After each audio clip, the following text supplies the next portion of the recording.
Helij je plin, veliko lažji od zraka, zato se nam ob vdihavanju helija ton glasu zviša.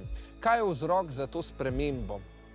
Je to A. Glasilke v heliju hitreje nihajo, B. V heliju potuje le zvok višjih frekvenc, C. Zvok v heliju potuje hitreje ali D. V heliju se glasilke skrčijo. Kaj je torej razlog za piskajoč glas ob vdihovanju helija?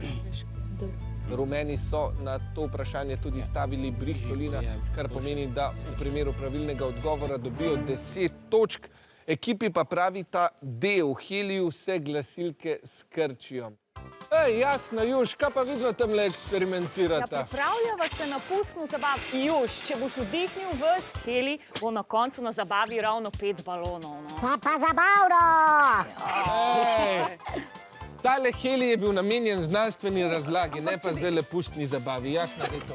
To je pa res neugodno. Otročaja, navadna je. Daj. Ups.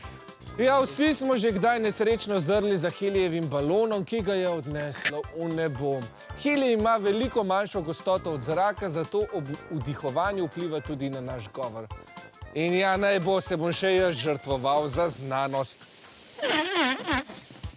Vendar pri tem ne pride do spremembe nihanja glasilk. Tok plina jih zaniha popolnoma enako. Sprememba tona nastane, ker ima zvok v heliju približno 3-krat višjo hitrost.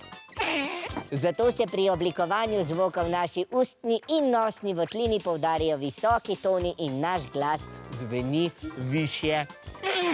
Pravilen odgovor je torej C.